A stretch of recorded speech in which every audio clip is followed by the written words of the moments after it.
is a very kind of consonant interval. It doesn't have, you know, it doesn't really kind of state a minor or a major sound, and in doing that, it makes the chord ambiguous. So it could be a major chord, it could be a minor chord, I don't really know, and it's, you know, either gonna use that ambiguity to kind of, you know, create a specific sound. You'll hear it a lot in like prog music, or it's delaying some sort of resolution that's going to happen. So again, and that's one of the oldest tropes that we hear, you know, all the way back to the 1600s in like European classical music, or, you know, music all over the world will use that sort of resolution. But again, if I was to do an E sus chord, right, it's very ambiguous.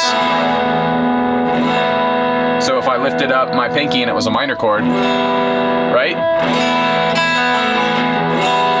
it doesn't sound like I made some drastic shift in tonality. Or I could do the same thing with a major chord. Right? They both kind of resolve into one another. But if I went from a major chord, you can hear those are very, very different tonalities, right? So again, that's all we're doing when we're playing a sus chord. We're just obscuring that resolution, and we're either using it to have a deliberately ambiguous sound or just delaying a resolution that'll happen later in a progression. So that's our recap for all of our first position chords, for what inversions are, for what sus chords are. And now in this lesson, we're going to talk about what bar chords are. So you've probably heard the term. Basically what I'm going to do in this lesson is I'm going to show you 4 common bar chord positions. And this is going to pertain to major chords and minor chords. So there's going to be 2 major chord positions and 2 minor chord positions. And in learning these bar chords, we're basically going to be able to really open up the amount of things we can play, right? Usually whenever we look at a piece of sheet music, you know, if we see G or D or we see F, all these things are fine, right? But as soon as I have to play something like E flat, it gets a little confusing, right? And even if we think about, like, I have my D chord here. Well, in my musical scale, right? A, B, C, D, E. E flat is the chord right after D. So I might think, okay, what if I just shift this up one position? Well, that's fine for these 3 notes, but the whole reason we like these open chord positions is because we have these open notes. And if you notice, you know, this note would also have to shift up for it to be a full E flat chord. And now, you know, that's going to be a kind of tricky chord. So this position that I was using formally for D, I don't really know if I would use that for E flat if I had to do something like that, right? So that's why we have these bar chord positions. And the way I've organized it and the way most people are going to think about it when they're thinking about it on guitar is this is going to be the same for major chords and minor chords. I'm going to have one with a root note based on the E string. So I'm going to play a bar chord and I'm going to be thinking about, you know, in our case it's going to be D. So I'm going to be basing it off of the 5th note on the A string because that's my D note, right? And that's how I'm going to see my chord. I'm going to do the same thing when I do my minor bar chord shape. And then I'm going to do the same thing on this E string, right? So we're going to play an A bar chord in this case, and I'm going to base it off of this note. So it's important to have these because these are really my anchors. And when you're becoming more accustomed to the guitar, something that tends to happen and something I would encourage you to do is obviously we should learn all the notes on the fretboard, but definitely becoming accustomed to the notes on the E string and the A string specifically will really open up your playing, because if you're very familiar with the notes on these strings, now you can play every major chord and every minor chord with these bar chords that I'm giving you, right? So you could feasibly look at a piece of sheet music and, you know, obviously if there's some inversions or there's diminished chords or augmented chords or something like that, it might get a little hairy. But for the most part, if you're familiar with these 2 strings, you could play every single major triad and every single minor triad. And you could also come up with, you know, you could not only play them, you could come up with an arrangement, since we have 2 voicings, that really makes sense with your hands, right? So without further ado, let's get into that first shape. So we're going to start off with the major chord. And again, we're going to be playing D major based off of a root note on the A string. So D is right here on the 5th fret of A. And to play the major bar chord, it's just going to look like this, right? So all I'm doing here is I'm putting my first finger on the 5th fret of the A string, and then I'm taking my ring finger and I'm barring across the 7th fret of D, G, and B. And then playing all of those notes in succession. So you'll notice when I'm barring here, there's a couple of different things that are happening. So this is going to be something we have to get used to as we start doing more of these chords, right? We kind of had this with F where I had to play 2 notes at the same time. Well, now I have to play 3 notes at the same time. So you'll see one thing that I'm doing, and one thing I'm going to talk about throughout this lesson, is whenever I'm barring, I'm making sure this finger is really flat, right? Whenever I talk about my fingers, there's really 3 knuckles to think about, right? I kind of have what I would consider, you know, usually when people refer to knuckles, they'll refer to, you know, the ones that kind of come out when you make a fist. Then we kind of have this knuckle and this knuckle, right? There's 3 per finger. So when I'm doing this D bar chord, you can see there's a slight indent that's happening in that knuckle. And what that means is I'm really flattening my finger out. So one thing that tends to happen, because, you know, when you're first doing this chord, you're going to get some of that sound when you're kind of trying to do that arpeggio exercise that I would recommend. A lot of times that happens from just having a slight angle, and look what happens when I just invert this knuckle just a tiny bit. If I want to get all those notes to ring out now, and again, I haven't, like, you know, I'm not pushing my fingers fully out, I've just inverted it the tiniest bit. Now I have to apply a lot more force to my hand to really get those notes to ring out, and that's not something I want, right?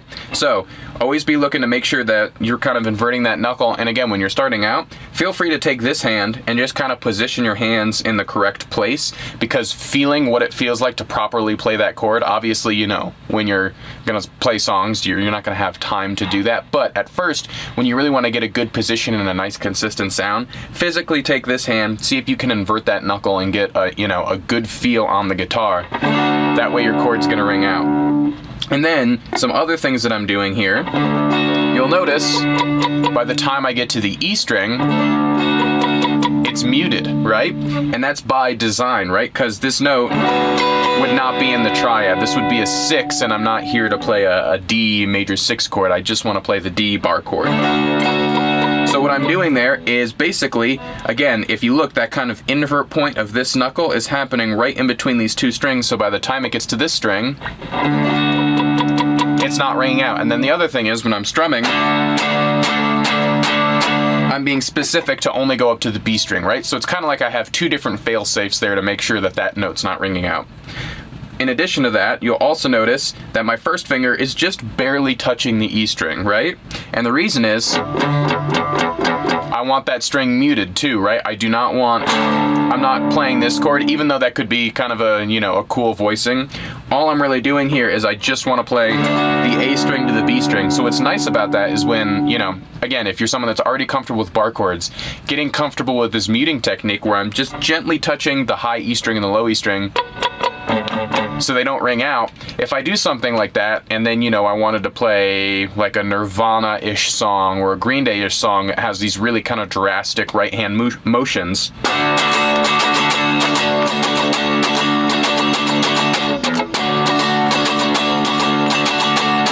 right? You can see, if you want that really kind of aggressive kind of punk or pop punk sound, I'm going across the entirety of all of the strings. I'm not just kind of focusing my pick here, but because of that muting, I don't have to worry about, you know, that string ringing out, because all of a sudden, if that happens, it's a very different song and you're gonna lose a lot of the point and it's just gonna sound muddy and icky. So getting comfortable with that muting is a really important thing. Making sure your first finger isn't pressing down on this note, and same thing with your ring finger. Just making sure you can get a good consistent sound with all those notes. So that's our major chord, based off of, again, that 5th fret on the A string. So now let's look at the minor voicing. So the intervals that were happening in the major chord were R1, R5, right? So just a power chord. Then R1 again, so again, only 2 unique notes, and then this was our major third. So to make a minor chord, we lower it a half step, right? So this becomes our minor voicing, and what you're gonna notice is the bar is changing. It's no longer my ring finger, it's my first finger. So my first finger, I'm barring across the 5th fret of the A string, all the way to the 5th fret of the high E string.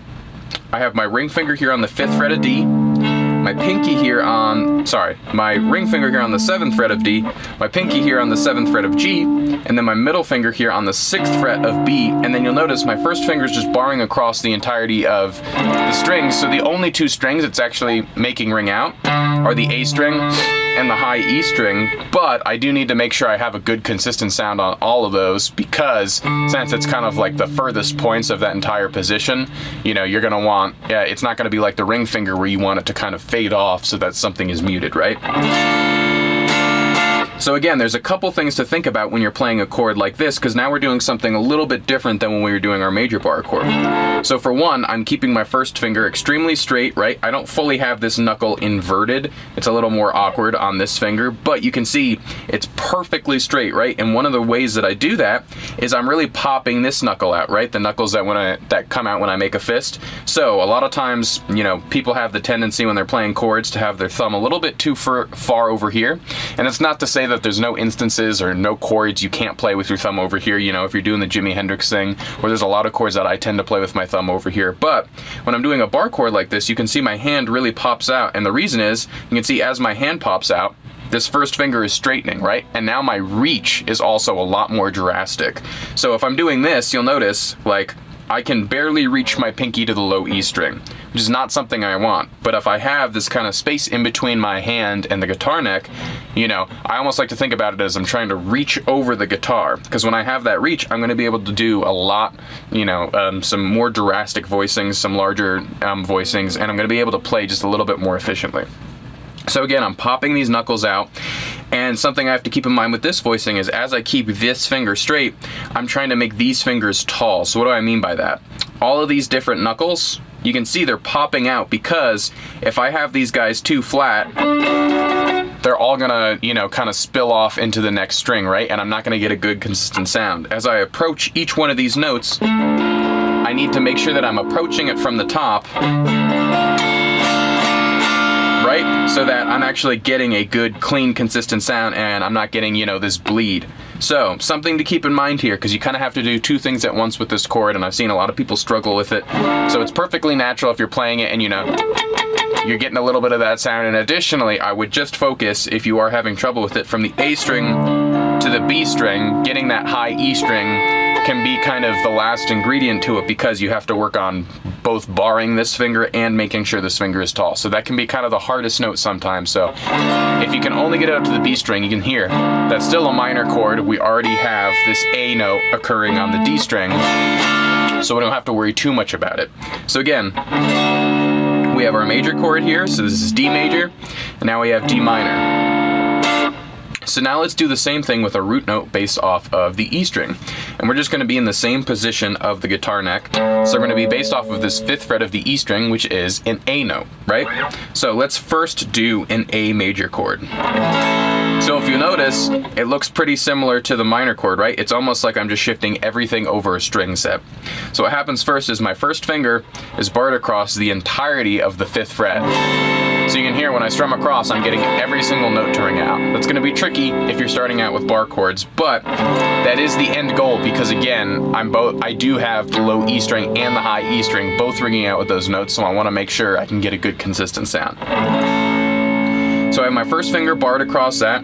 I have my ring finger on the 7th fret of A, my pinky on the 7th fret of D, my middle finger is on the 6th fret of G, and then that B and E string are both the 5th fret that I'm achieving from that first finger bar, right?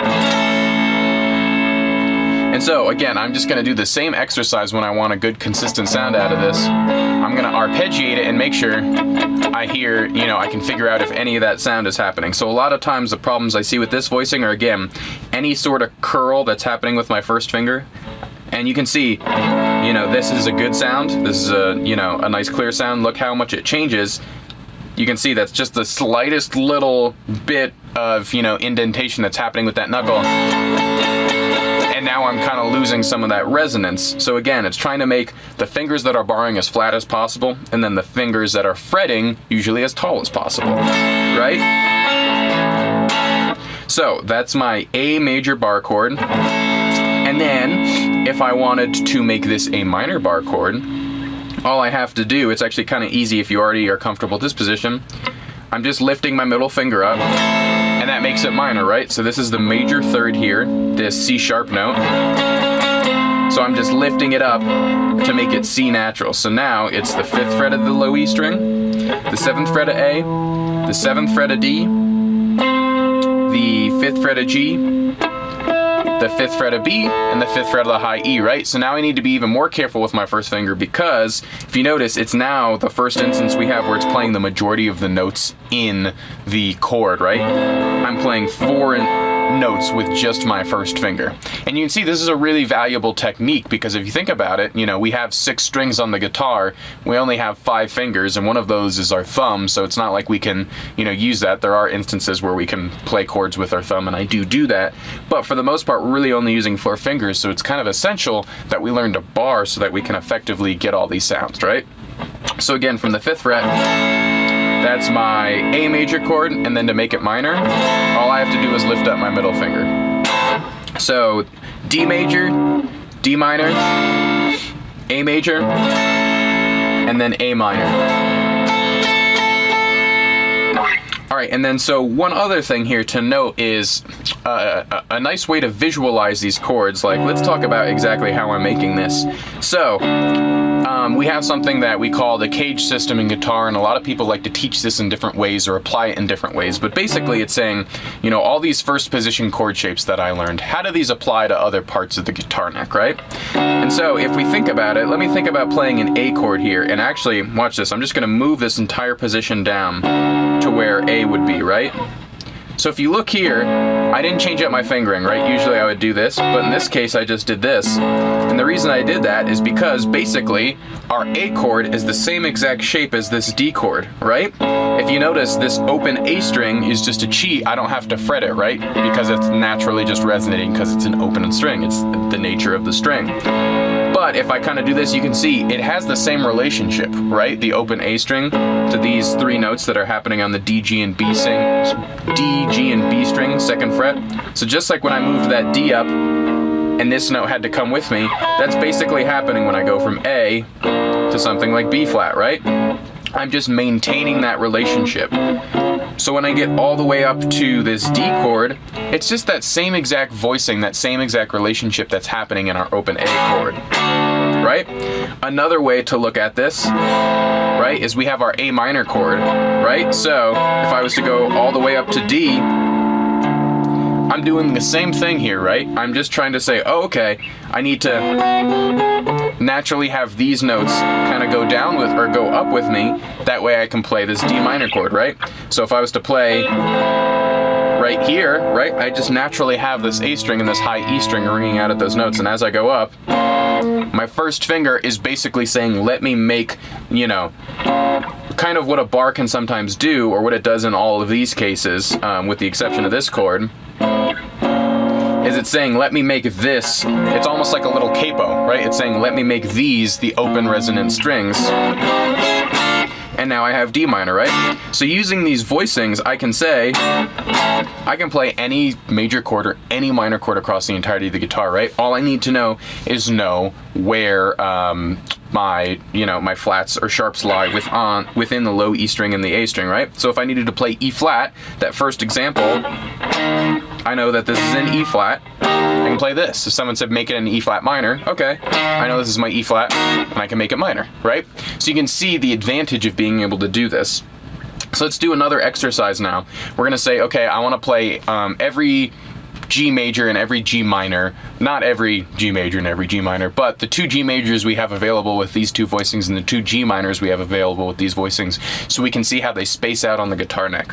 So we'll start with the low E string. So I have E, I have F, I have F sharp, and I have G. So this is my G note, right? And just like you saw with our normal G major open chord, right, we're starting on this note, so it kind of checks out that it's G. So I'm just going to do that first voicing that I had available to me when we were up here on A, and that's the 3rd fret of the low E string, the 5th fret of A, the 5th fret of D, the 4th fret of G, and then the 3rd fret of B and E, right? Same exact voicing. If I wanted to do the 2nd G major, well, now I'd have to go based off of the A string, right? So this is my A note, right? And if I go up here to my octave, this is also going to be A.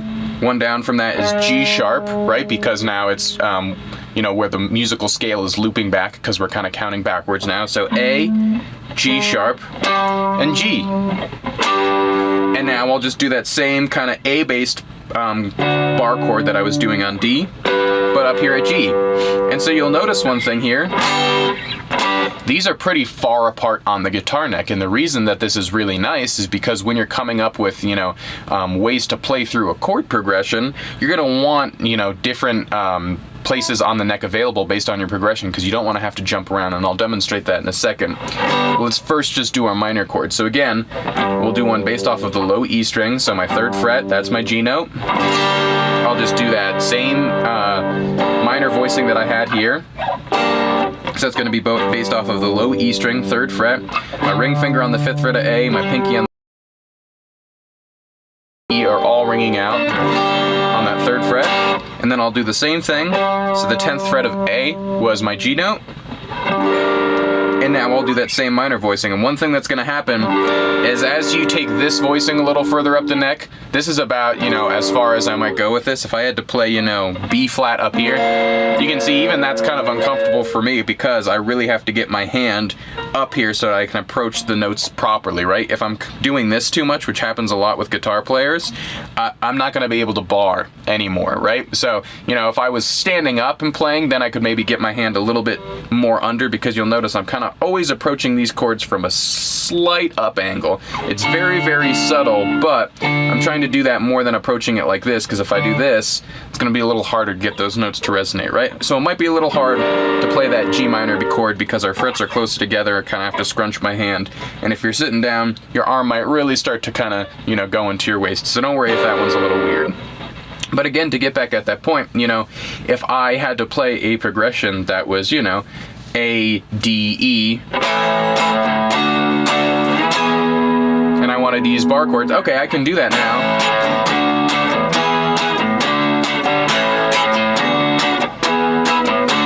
And that's great and all, but I'm moving around a lot. Say I was the singer, that's going to make it a tiny bit harder for me to focus on what I'm doing. And one of the nice things about doing all these first position chords is when you get comfortable with them, right?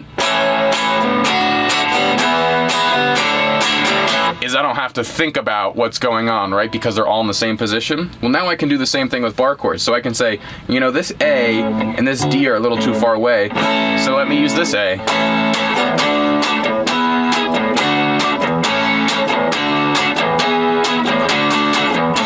Right? And now all of a sudden, I'm still now in, I've really shrank the amount of distance that I have to cover on the guitar, and now I could sing those lyrics again, right? Or now I could put it in a different key. So the other great thing about this is if someone says, let's take that a half step up.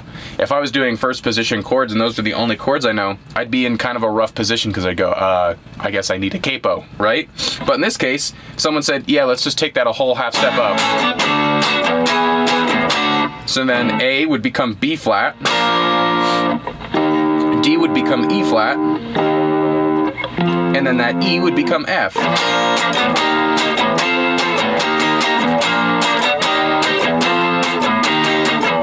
Right? And now all of a sudden changing keys is way easier because all I have to do is pick it up a fret.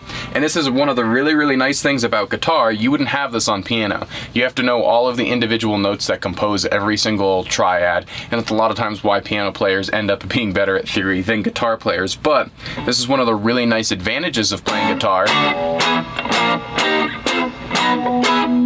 Is I can play all of these different chords over the neck by just knowing these couple of different positions, right?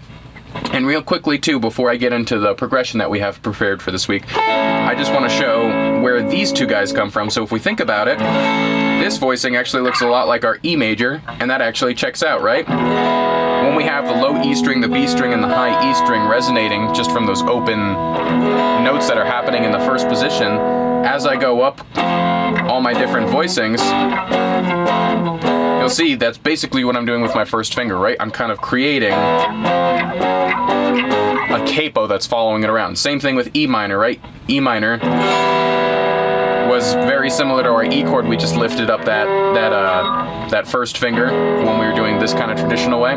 It's the same exact thing that's happening here. Basically, all of these strings are just resonating out. And now I'm able to move them across the neck, right? And then lastly, the one thing that is additionally really, really great about these chords is when you're in circumstances now where, you're playing in a band or you have to write a guitar part for two guitar players, we'll go back to the same progression we were doing. if you have one guitar player doing that and you're like, well, you know, I'd like to vary it up a little bit or add, you know, some kind of higher content to that, I could have the second guitar player going, right? So now there's two different sets of voicings working together, and if I said, you know, let's add a third guitar, we're recording and we want to add a third guitar, right? Now I could do something like, let's see, we'll do...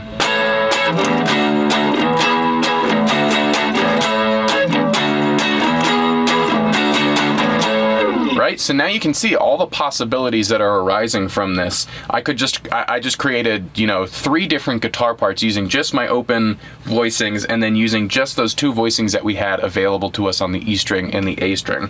And I was able to make 3 independent guitar parts. So, learning these specific voicings and then getting comfortable with what's going on your E string and your A string note-wise, it's really going to open up your ability to write songs and play a bunch of different songs. And you can even see the potential, like if you just looked up, you know, the chords to any sort of guitar song, most of them are pretty much just going to be major chords or minor chords. You know, there might be some inversions or a diminished chord here and there, but most popular music is really just including major chords or minor chords.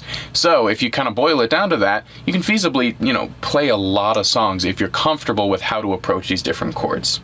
So let me show you the progression that I came with this week. It's going to be using some of these concepts, and I'll break it down for you.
Great.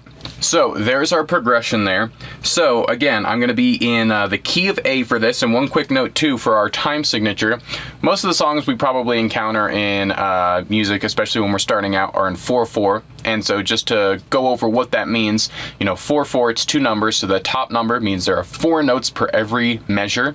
And that bottom note tells me 4, that they're quarter notes. So it means when I'm breaking up things, I'm thinking in 1, 2, 3, 4, 1, 2, 3, 4, right? That's kind of rhythmically how I'm going to organize different measures of music.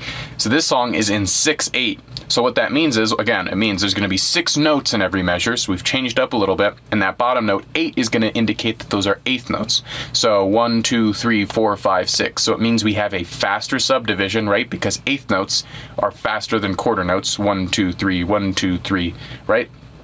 And then also it means we have more notes per measure. So the way that I count this is instead of going 1, 2, 3, 4, 5, 6, I go 1, 2, 3, 2, 2, 3, 1, 2, 3, 2, 2, 3. And part of the reason that I do this, and it's a very common way that people count 6/8, is it evenly splits the measure. So a lot of times you'll hear 1, 2, 3, and then a snare is going to happen right at the middle of every measure. So it really kind of divides the measure nicely. And then also another reason is counting up to 6 can be, you know, a little difficult on the fly. Obviously, I'm sure all of you can count up to 6. But musically, you know, after we start going over 4, our minds can get, you know, if we're like, oh, we need to accent the 5th beat, or, you know, it just gets... it's a little better system of organizing your own mind, because the whole point of being able to count while you play is you don't want to have to think about it, right? You want it to be something that's very second nature. So doing something like 1 2 3 2 2 3 not only kind of communicates the rhythm better to me, but it also, you know, it's something that is even a little easier to say, and I can kind of just ignore it and kind of put it in the back of my head while I'm playing. And you can also hear too, 6/8 is, you know, there are waltzes that are in 3/4, and we won't get to that, but it kind of has that old school feel to it, even though there's a lot of new music that's kind of related to this. So this song's kind of based off of, you know, what I would consider like the 1950s or 1960s ballad, you know, that you would have at an old school dance or something like that, kind of like Earth Angel, if you've ever heard that song. But it's also reminiscent of Alabama Shakes and all of those bands that come out now that, you know, really use that old school sound in a whole new light. So without further ado, let me break that down. So I'm starting off on my A chord, the same A chord we've been doing. So that's the 5th fret of the A string, or the E string, all the way to the high E string. That's the 7th fret of the D, the 7th fret of the A, the 6th fret of the G, and then the 5th fret of B and E. And then I'm using this picking pattern in my right hand. So I'm basically, and I'm not doing it as, you know, precise as this, but I'm going to teach it in a precise way. So I'm playing the A string, then the A string, then the D string. I'm arpeggiating like we talked about. And then I'm going to kind of play the whole chord. And you can see when I play the whole chord there, I'm really just focusing on those top notes.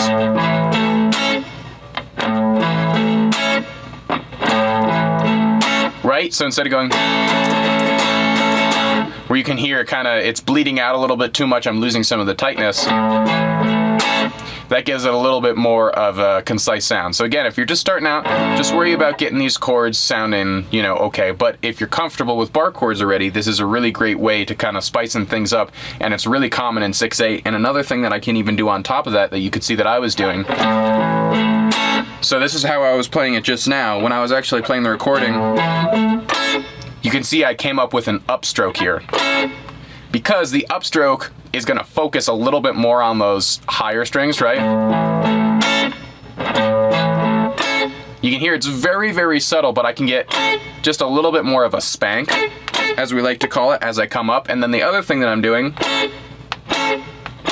is, you can hear, I'm not doing this. I'm doing this. So after I hit the chord, if you look at my hands, I'm just ever so gently lifting them up. So the more and more comfortable you get with guitar, the more you're going to realize when you hear people doing these like kind of funky rhythms or anything sort of tight, people assume it comes from the right hand, and I think it actually comes a little bit more from the left hand, because that's all coming from me just lifting off of the guitar, right? If you've ever heard a funk rhythm,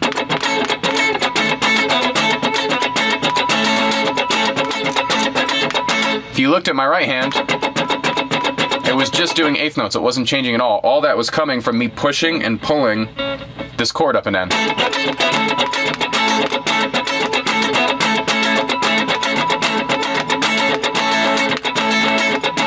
Right? So, just a quick note there, if that's something that you want to explore, if you want a little bit more of a challenge because you're already comfortable with these bar chords, please feel free to kind of join along with me in doing that rhythm and then coming with an upstroke on that. So we have our A chord, then we go to this F sharp minor chord. So that's just barring across the 2nd fret of the low E string all the way to the high E string. And just doing this voicing here, so I have my ring finger on the 4th fret of A, and then my pinky on the 4th fret of D. And again, that's just the entirety of the strings and doing that little rhythm with my right hand. So far. Then we're going to go up to our D chord, the first chord that we learned in today's lesson. That's the 5th fret of the A string. And then my ring finger barring across D, G, and B.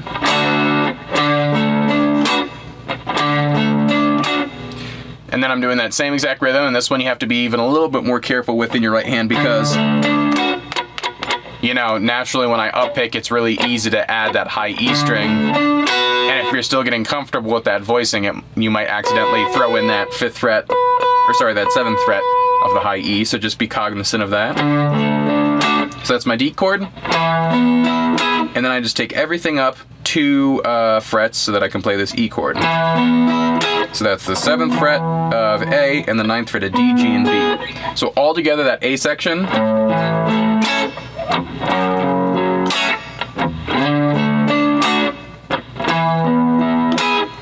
A, F sharp minor, D, E. So that is our A section. Let's look at our B section now. So our B section starts on that D chord, the same D chord that we were doing in the A section. From there, it's going to go to C sharp minor. So that's the the fourth fret of the A string, then the sixth fret of D and G, the fifth fret of B, and then my first finger is barred across that fourth fret, right? So it's also that fifth fret of the high E string. And now that I'm doing this one, I can include the high E string when I do my little up pick. So we have D, C sharp minor, and then I'm going to take everything down 2 frets so that I can play B minor here. So that's the second fret of A, the fourth fret of D, the fourth fret of G, the third fret of B, and the second fret of the high E. And for that one, I'm going to actually just play it twice. So D, C sharp minor, B minor, and then I play it twice, right?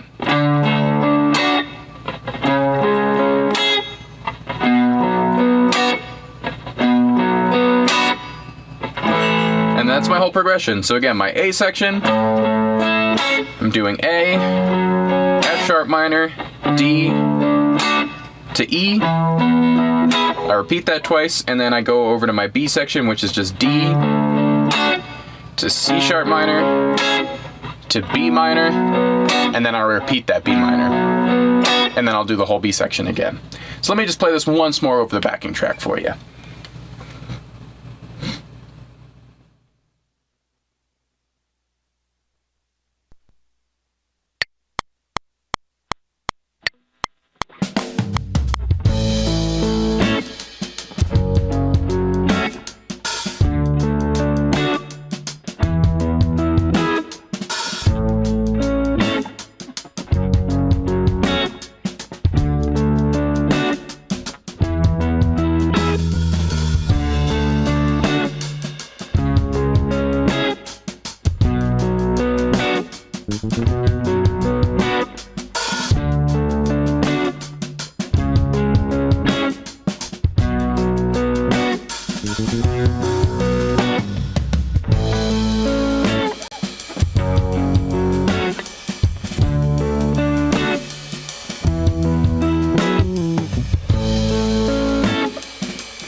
So there we go. That is bar chords, right?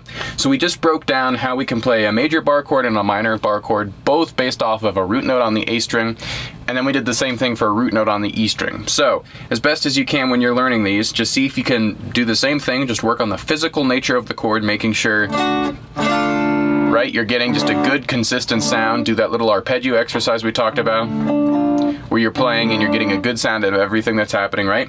And then do the same thing on the E string. And then additionally, see if you can get a little bit more accustomed to the notes that are happening on the E string and the A string if you aren't already. That way, you know, the more and more you start to look at music, the more and more you start to look at chord sheets, you're going to be more you know, you're going to be in a better position to be able to just read off of a piece of music, right? Which is something we kind of all, I think, aspire to just be able to play songs willy-nilly without having to, you know, really have to focus in and learn them and spend all this independent time. This is almost getting into the idea of, you know, being able to play a song on the fly, which is a really, really great thing to be able to do. So, if you have any questions about bar chords, anything we've covered in today's lessons or previous lessons, please pass those along for the Q&A, and I'll get those answered for you.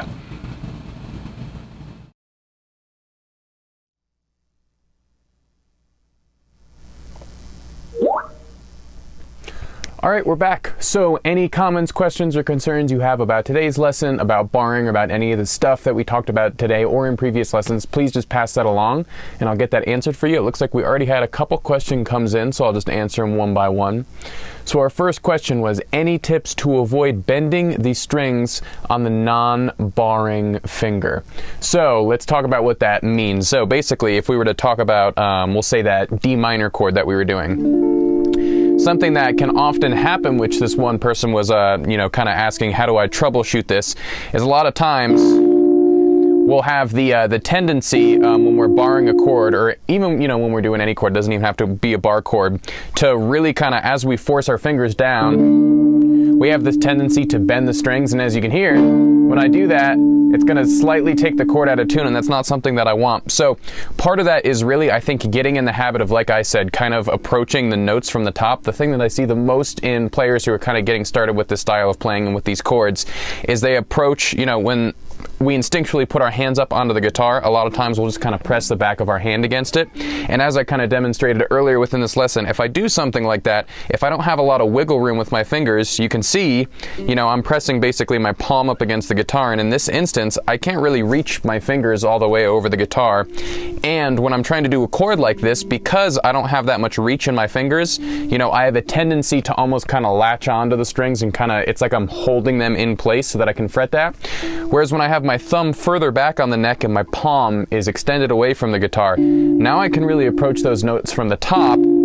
And now I'm not going to worry as much about bending, right? Because when I'm doing it here, a lot of times I need that, like I said, I'm bending because I kind of need to hold my fingers in place. But when I do this here, my fingers can really approach it from the top. So see if you can slowly kind of get used to this motion of, you can see I have a lot of distance here between my palm and the fingers on the fretboard and the guitar neck itself, right? So I think that's my biggest tip in looking out how to not bend these strings, is make sure there's that space and that you're approaching the strings from the top. That way you don't have to feel like you're reaching over the guitar.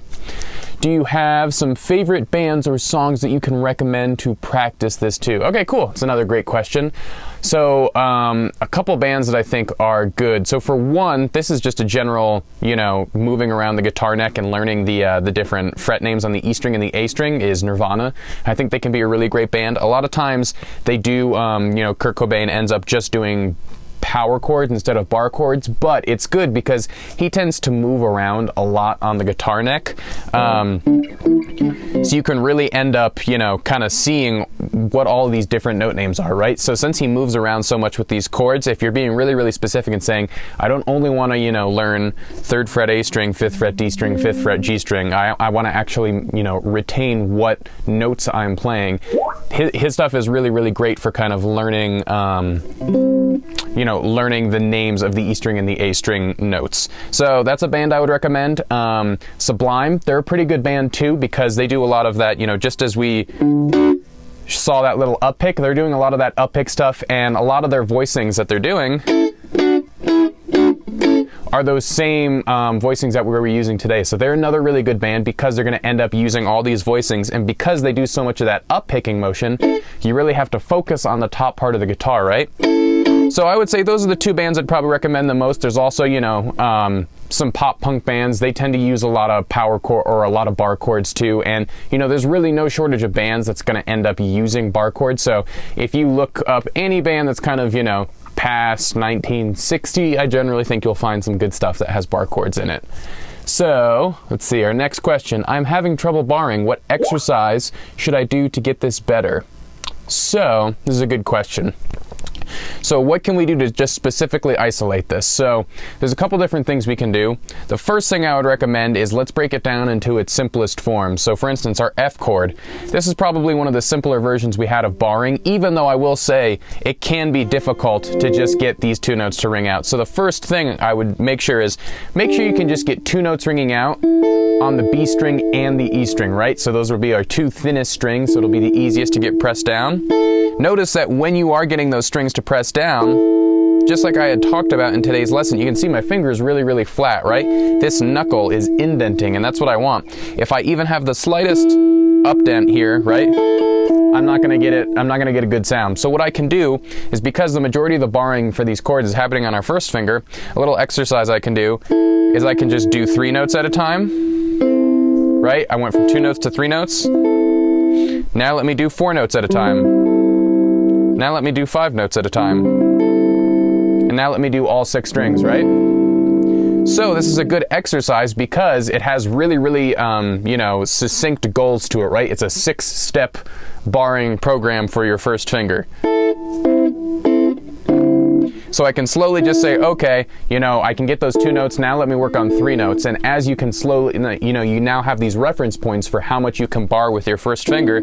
So as you go up, you might say, okay, now I have 4 strings that are achievable. How am I gonna get 5 strings, and so on and so forth, right? So that's a really great exercise. You could do it with your ring finger too. I will say, I can barely, you know, I can play all of the 6 strings I need to with my ring finger. I never have had to do that, and that's also, so don't worry about that, but you could at least go up to 3 notes or 4 notes, and that could probably be pretty challenging. Even 4 notes, it's kind of awkward without another hand on the guitar. So for your first finger, I would just do that little exercise and then see if you can just do the same thing with your ring finger and mainly try to just work on that D major position that we talked about today, because that's really what's going to help you work on that ring finger bar. All right, so our next question, any tips on how to get the index finger to press all 6 strings? Okay, cool. And that question actually kind of ties into my answer from that previous question, right? So the biggest tip I would have is, for one, the things to look out for. First, I'll just talk about that, is remember when I was doing this, you can see my finger is super straight and my knuckles are not only pressed in, they're indented in these 2 cases, right? So when my finger is super flat like that, I'm maximizing the surface area of my first finger. And I'm really able to get, you know, this good consistent sound out of every single note. So that's the main thing that I would look for, is make sure your finger is super flat, because even the slightest curl, which is always going to be our tendency when we're barring, even that slightest curl, I'm going to have to then increase the force between, you know, my thumb and my first finger. And a lot of people think with bar chords you have to press down extremely hard, and that can be, you know, the case when you're first starting out. You have to do that, but over time you're going to learn to have your finger overall flatter, right? So just do that same exercise I just talked about. Start with 2 notes at a time on a fret, then let's go to 3 notes, G, B, and E, then we'll do D, G, B, and E, A, D, G, B, and E, and then finally see if you can get all of those notes together. All right, and then, let's see, we got one more question. Last week you showed slash chord G over D. Could you explain? Sure, so, well, this is a callback to last week. So let's see, we said the chord G over D. So I'm not 100% sure in what context I was talking about G over D. So I'm going to say 2 things. I'll do D over G, in case that was the chord we were talking about, and then I'll also talk about G over D. So just to kind of debrief on all that confusing nomenclature. So when we have slash chords, our top chord is the chord itself, right? So if I have G over D, that's going to mean I have a G major chord, right? And the D, that's just a single note. So the top number that we have there, that's going to be the chord itself. The bottom note that we have there is just a single note. So G over D means a G major chord with a D in the bass. And what I had briefly talked about last week is I could technically do a G over D by just playing this normal G major chord, but instead I'm just going to strum it from this D string, right? Now in this case I wouldn't really, you know, consider this a G over D, and like I said, this was one of the ones I tended to omit because it's not, you know, really something I found myself playing, so I was really just trying to give usable examples. There are other ways, and we're actually going to see this in our next lesson, where we can do something like a G over D, but it's going to be more in the bar chord variety, so we're going to talk about that next week. But just to, in case whoever was asking this was talking about the converse of that, so I just talked about G over D, right? So that's a G major chord with a D in the bass. So what about D over G, which kind of was one of the chords that I was talking about, right? So this would be, so I'm going to do a D major over this G note, right? So this actually wasn't a chord that I tended to talk about, but if I wanted to do a voicing for this, because this is a common chord that's used, this is getting out of the realm of inversions, and this is more just a, you know, straight up slash chord, so don't worry too much if you're just kind of worrying about the basic slash chords for now. But if I wanted a cool voicing for this, and if you feel like you're up for the challenge, what I'm going to do is I'm going to do my normal D position here, but I'm going to use my first finger to bar now instead of using my first finger and my middle finger to play that second fret of G and that high E string, right? So I'll just have my first finger here, and then I take my middle finger over, and then I can play that third fret of the low E string. You can hear this has a really cool quality to it, right? So this is, like I said, this is not, you know, your standard inversion, because if we were to do a D chord, right, our G isn't part of that major triad. So this is kind of a different beast, but like I said, if you're up for the challenge, that's a really cool slash chord that you can try. And then we have one last question. What is a sus2 chord? Okay, great question too. So that's also a callback to the last lesson if you haven't seen it already. So when I talked about a sus4 chord, what I was basically saying is we have a 1, a major third, and a 5. And what we're doing is we're saying that major third is really what's giving the major chord its sound, right? If it was a minor chord, that a minor third would be what's giving it sound. Because if we were to stack up the intervals of a major triad and a minor triad, that third is the only different point we have, right? So it's a really defining point of our chord. So what a sus4 chord is, and in defining sus4, I'm going to go back to sus2. So a sus4 chord is saying, let me obscure that third, let me replace it with a fourth, which is just a consonant note, right? And in doing that, that's going to prevent me from actually, you know, hearing that third, and it's going to delay the resolution. So if I was to go from,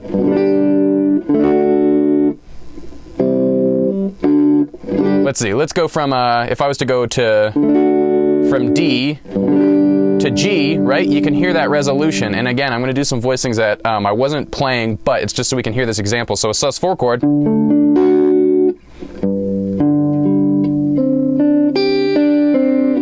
right? I was delaying that note from resolving and then playing it. So a sus2 is saying it's just the same exact thing. So a 4 is a consonant interval, so is a 2. So in this case, a 2 would just be the second note of the major scale, right? And actually, let me go to my D major chord, because this is probably the best example I can play for a sus2 voicing, right? So our sus4, we had our pinky here because our third is the is achieved from this middle finger on the second fret of the high E string. So I have my pinky down here. So to play a sus2, I just have my middle finger lifted up, right? And having my middle finger lifted up, you can hear it has the same kind of quality as the sus4, right? It has this kind of shine to it. It's including these consonant intervals, so it sounds colorful, but it also doesn't sound distinctly major, right? If I went from this to this, right, that was my, so that was a sus2 chord to just a minor chord. You could hear those aren't clashing. It didn't feel like I was really deliberately changing the tonality. Let me do the same thing now to a major chord. So this is a sus2 to a major chord, right? But if I was to go from a major chord to a minor chord, those are very distinct, different tonalities, right? So all a sus2 chord is, it's the same exact thing as a sus4 chord. It's just saying, instead of replacing that third with a 4, I'm going to replace it with a 2. And in the case of D, if we put our pinky down, we have a sus4. If we lifted both of those fingers up and just played the open E string, we would have that sus2.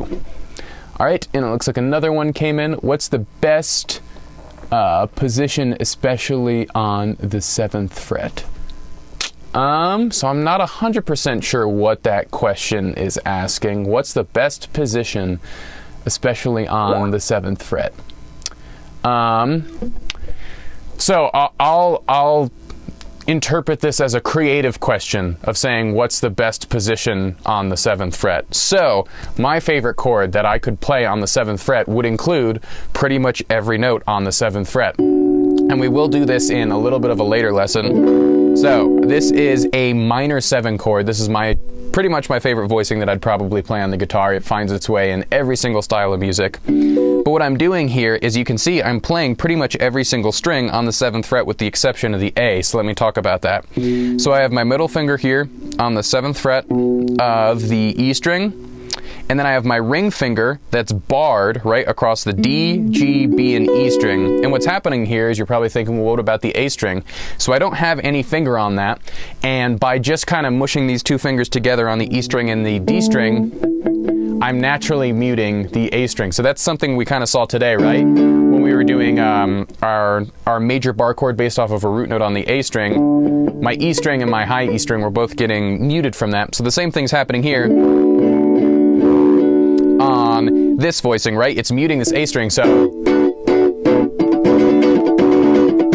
if I wanted to have these big, you know, kind of drastic moments in my playing, it wouldn't really matter because the A string's not going to ring out. This can be kind of a tricky chord, and like I said, this comes a little bit later in the course, so if you're just a beginner, don't worry too much about, like I said, trying to force your hand on all these things. But all this is saying is it's saying, let me just take my normal minor triad, right, my 1, my minor third, and my 5, and now let me put the 7th note in this minor 7 chord, right? So it's 1, minor third, 5, and now our flat 7. So those are all within the minor scale, and those are all within this chord shape. So not only is it on the 7th fret, it's a 7th chord. So hopefully that was the answer you were looking for there. If not, hopefully we can get it answered in another lesson too. So we have another question. Any tips on how to play arpeggios using sweep picking? All right, this is a cool question. So arpeggios, like we said, when I was talking about arpeggiating the chords, all that means is we are playing a chord at one time, right? Or we were playing the notes of a chord at one time individually. So when I was talking about arpeggios in this context, it just meant taking our chord shape, right, and playing those individually. Now, sweep picking is a different thing here. I'm not going to be covering sweep picking in this course at all, but I will talk about sweep picking to answer this question. So just like I played, for instance, here, I'll play an A minor for this. Just like I played an A minor in this instance here, if I was to arpeggiate it, I could just play the notes one at a time. And what sweep picking does is it basically says, you know, if I had to play a minor triad, and throughout this course I have played the triads individually. You can see in this case, I have 2 notes on a string, right? So I can't play that as a chord voicing. You can't play a chord with 2 notes on the same exact string without, you know, changing those, right? So what this is saying is, it's basically, let me lay out the notes of a chord almost like they're kind of a scale position. So in this case, I'll do this little arpeggio.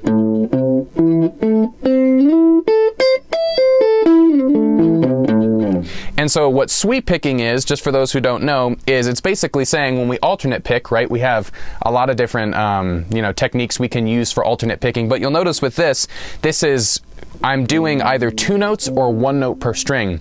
And that can be kind of difficult for alternate picking because as I go up, I would have to alternate, and it just, you know, it's not really something that alternate picking does well. So a lot of times we do this thing called sweep picking where if you looked at my pick, it was facing down the entire time. So what happens is it's almost like a sweeping motion, like I'm playing a chord, but my hands are following along.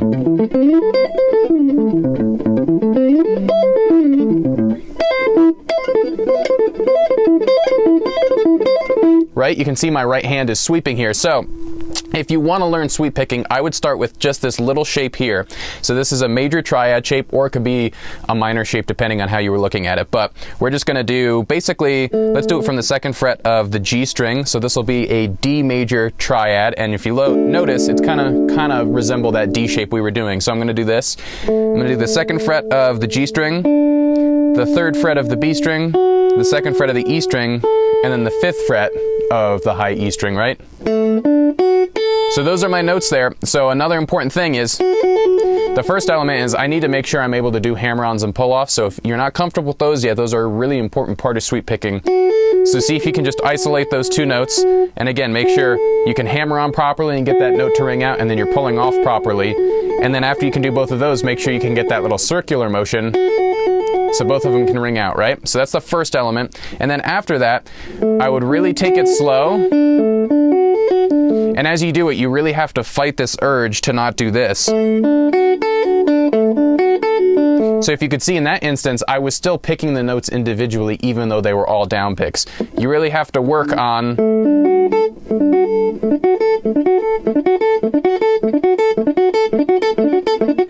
right? You really have to work on making it like a chord. So learn how to strum kind of as slow as you can, but where it still feels like a consistent motion.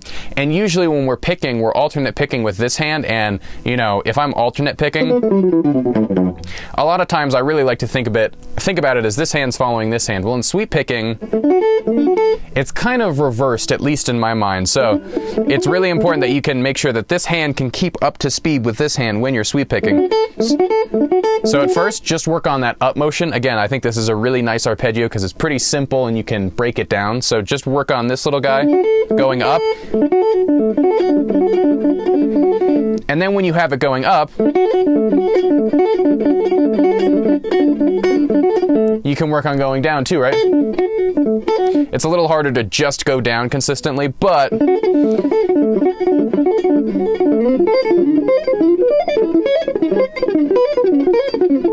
right? And then you can move it all around. So this is not only a cool exercise, but when you do get it down, if you're someone that's into, you know, metal or any of the styles that use this, this is a really great shape to move around. Right? And if you put some distortion on that, it would obviously sound cool. So if you want to work on sweep picking, just break down that little element. But if you're like, what on earth did he just talk about? I'm just trying to learn how to play some chords. That's completely okay too. That's not part of playing chords or playing rhythm guitar. It's just a really interesting technique that we have available to us for lead playing. So, and it looks like, I believe that was our last question. Yep, I don't see any others there. So, thanks for all those questions today. There were a lot of good questions. So, for this week, just work on those same exact voicings that we talked about in today's lesson, right? Just work on getting a good consistent sound out of each one of those voicings.